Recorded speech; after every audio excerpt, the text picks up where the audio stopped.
Hi, this is Jacob Hornberger, president of the Future of Freedom Foundation. And as you may know, this is our end of year fundraising time.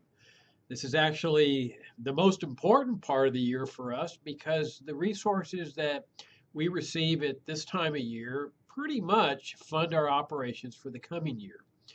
So we depend on your support. And let me say, first of all, that those of you who have helped us with your donations in the past, we're very, very grateful. We want to thank you for enabling us to do what we do, and that is to introduce this uncompromising message on liberty into the marketplace of ideas. Now, you might ask, Jacob, how are you so convinced that this methodology works? And so I thought I'd just share with you two personal experiences that convinced me that this kind of methodology really does work. One of them involves how I discovered libertarianism, and that's one of the favorite things I like to do when I encounter people who are libertarians is to ask them how they came across these ideas, because there's always an interesting story there. Well, I was a lifelong Democrat, liberal. I believe that government did have a legitimate role to help the poor and take care of people and so forth. There was no doubt in my mind. And this notion that Americans are not free, that was considered bizarre to me. For example, a friend of mine, when I was first practicing law down in my hometown of Laredo, Texas, gave me a book in the late 70s called A Time for Truth by William Simon, who had been a high government official. And in that book, Simon talked about what we need to do to restore liberty to America. And I remember telling my friend, this is so weird. I mean, what's he talking about? Americans are free. If there's anything I knew, it was Americans are a free country.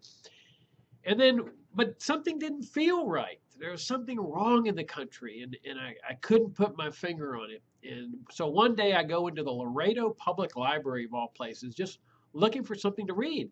And I go into the Laredo Public Library, I mean, in the shelves where the political science section was. And I see these four little books, colored volumes. And I pulled them out and I started perusing through them. They were called Essays on Liberty. And I was just bowled over. I had never read anything like this in my life. They were pure, no compromise essays that had been published by the Foundation for Economic Education, that had been founded by Leonard Read back in the 1950s, and the books had been published in the 1950s. So here they were 20 years later, and I was discovering them, and I mean, all the scales just started dropping from my eyes. I realized that Americans are not free, and I recognized what the welfare state was doing and the regulated economy was doing to our country and it had done to freedom in this country and free markets and free enterprise. Well, if you'd gone back to Leonard Read in the 1950s and said, Mr. Read, tell us what the success of these four books are. They were actually part of a much larger volume. I think it was like 12 volumes. Read would have said things like, well, we've sold a certain number of copies, or we've gotten reviews published, X number of publications. But one thing's for certain, he couldn't have said these essays will influence a young man 20 years from now whose life will be changed by them and who would ultimately go and form another libertarian foundation. Because obviously he wouldn't have known that that was going to be the effect. And yet that's what happened. The books are published in the 1950s. By 20 years later, they have found themselves into a public library some 2,000 miles away where I just happened to discover them. That shows you the power of ideas that you can't even measure. And it was that pure, uncompromising message that Read was delivering in these essays on liberty through a multiplicity of authors that grabbed my attention. That's what changed my life. And I ultimately went to work for the Foundation for Economic Education as a program director. And I wrote an essay that the Freeman published called Leonard Read Changed My Life.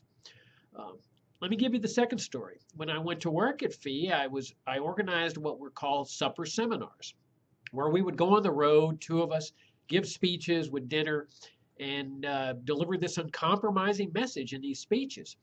And we were doing these things across the country, and they would generally attract about 100 people. Well, we did one in Minneapolis that was an absolute disaster. I mean, 18 people showed up. We'd spent the same amount of money to organize it, around $1,000 or so. And I left there thinking this is just a disaster. You know, we've totally failed here.